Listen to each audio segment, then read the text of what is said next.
Hello student, welcome to our YouTube channel Rudra Nursing Classes. Student, in previous classes we have to already discussed about fertilization and today we are going to discuss about development of fertilized ovum. इसके पहले की class में हम fertilisation के बारे में पढ़ चुके थे और जो फर्टिलाइज्ड ओवम होता है वो उसका डेवलपमेंट कैसे होता है अब हम इसके बारे में जानेंगे.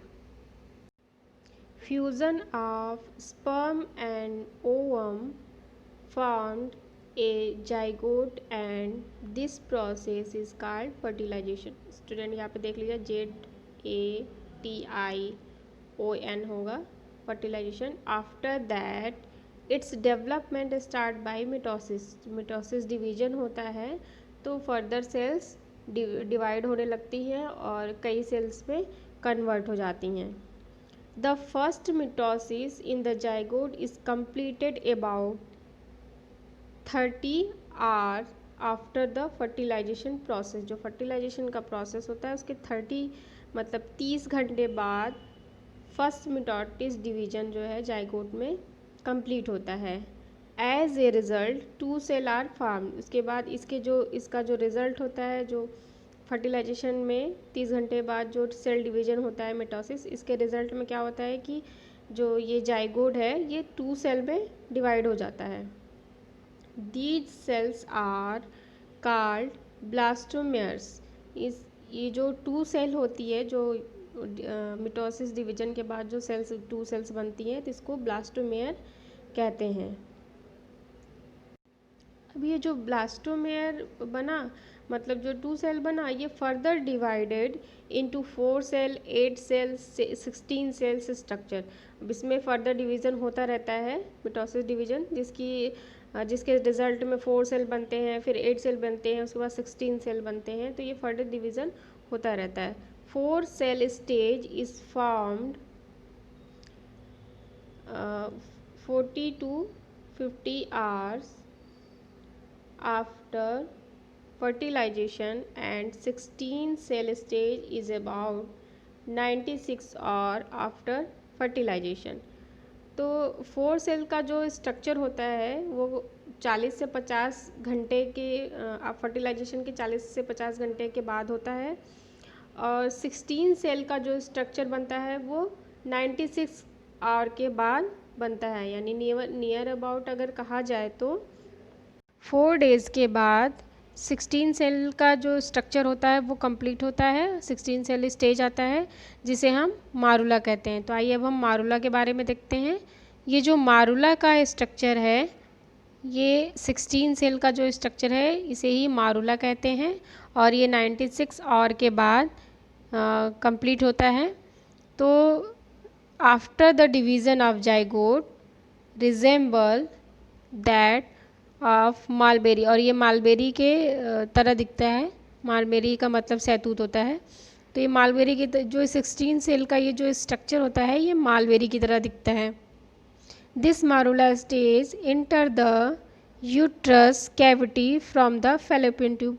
अब ये जो मारुला का जो स्टेज है अब जाकर ये फैलोपियन ट्यूब से यूट्राइन कैविटी में एंटर करता है और अब ये वेयर इट इज़ इम्प्लांटेड जहाँ पर ये इम्प्लांट होता है. और ये 16 सेल का जो स्ट्रक्चर था अभी तक जो डिवीज़न हो रहे थे वो फैलोपियन ट्यूब में हो रहे थे. मीन्स 2 सेल 4 सेल 8 सेल और 8 सेल तक ये फैलोपियन ट्यूब में ही डिवीज़न होते रहते हैं. और जैसे ही 16 सेल का जो डिवीज़न होता है ये मारुला के स्टेज में होता है और ये अब जाके फैलोपियन ट्यूब से ये यूट्राइन कैविटी में एंटर करता है और वहाँ पे इम्प्लांट हो जाता है. Gradually the fluid gets collected in the morula and its size increase. Now this structure is called blastocyst. Means धीरे धीरे जो होता है कि ये जो मारुला का स्टेज होता है उसमें धीरे धीरे फ्लूइड का कलेक्शन होने लगता है और अब ये स्ट्रक्चर जो कहलाता है वो ब्लास्टोसिस्ट कहलाता है. इसके पहले का जो स्ट्रक्चर था वो मारुला कहलाता था. उसमें केवल सेल डिवीज़न हुए थे उसमें फ्लूइड का कलेक्शन नहीं था. अब फ्लूइड का कलेक्शन होता है और अब ये जो स्टेज होती है या ये जो स्ट्रक्चर होता है ये ब्लास्टोसिस्ट कहलाता है. cells are densely collected at one end of the blastocyst which is called inner cell mass। इसका मतलब ये है कि जैसे हमने पहले बताया कि जो ब्लास्टोसिस्ट है इसमें अभी फ्लूइड का कलेक्शन हो गया था, तो ये क्या था कि मालबेरी की तरह दिख रहा था। अभी ये जो कलेक्शन हुआ था ये मालबेरी की तरह दिख रहा था। तो अब ये क्या हुआ कि ये सेल हो गया और इसके एक एंड पे ये सेल कलेक्ट होने लग जाते हैं। इसी को कहते हैं इनर सेल मास। ये जो कलेक्शन है एक एंड पे ये इनर सेल मास होता है। The single layer of the cells found around the blastocyst is called trophoblast. ये जो एक जगह पे जो सेल्स इकट्ठा हो जाती हैं इसके बाहर जो आउटर ये लेयर बनती है इसे हम कहते हैं trophoblast. The inner cell mass produces the fused amnion and the umbilical cord. जो इनर सेल मास है ये एमनियन में और एम्ब्लाइकल कार्ड में फ्यूज हो जाती है।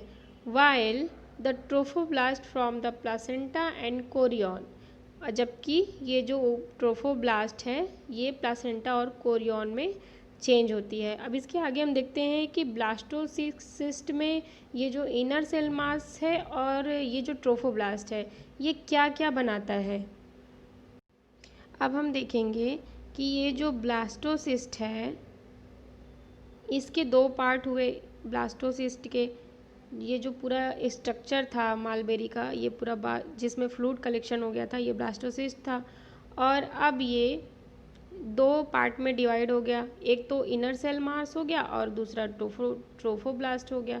तो ये जो इनर सेल मास है ये फीटस का निर्माण करती है, एमनियन का निर्माण करती है और एम्ब्लाइकल कॉर्ड का निर्माण करती है। और ट्रोफोब्लास्ट की जो लेयर होती है ये प्लासेंटा का निर्माण करती है और कोरियन का निर्माण करती है, जिसके बारे में हम आगे पढ़ेंगे।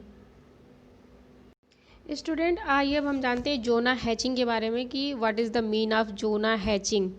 Stretching occur on the zona pellucida as the size of the blastocyst increases gradually this layer disappear and the embryo becomes independent from it.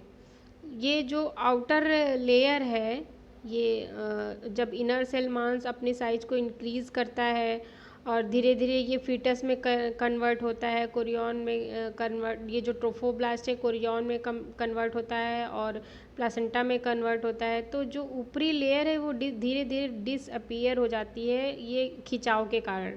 जब इसमें स्ट्रेचिंग होता है तो ये धीरे धीरे डिसअपियर हो जाती है और ये स्ट्रेचिंग के कारण होता है और इसी क्रिया को जोना हैचिंग कहते हैं। मतलब अंदर का, जैसे एक एग्जाम्पल हम हेन का अगर एग का एग्जाम्पल लेते हैं तो जैसे जैसे जब एग के अंदर जो उसका चूज़ा है वो जब धीरे धीरे बड़ा होने लगता है तो उसमें एक क्रैकिंग सी आती है, तभी वो बाहर एग का जो बाहर का एनवायरनमेंट होता है वो धीरे धीरे क्रैक होता है और वो उसमें से वो मुर्गी के जो चूज़े होते हैं वो बाहर आ जाते हैं। तो सेम वही सिचुएशन यहाँ भी होती है कि जब इनर सेल मास धीरे धीरे बढ़ता है तो इसका आउटर लेयर होता है जो धीरे धीरे डिसअपीयर हो जाता है और इसका अब जो एम्ब्रियो है वो अपने फ्री फॉर्म में आ जाता है। जब इसका प्लासेंटा का और कोरियन का डेवलपमेंट हो जाता है, फिटस का थोड़ा बहुत डेवलपमेंट हो जाता है, तो धीरे धीरे ये मेम्ब्रेन जो है डिसअपीयर होती है और इसी को कहते हैं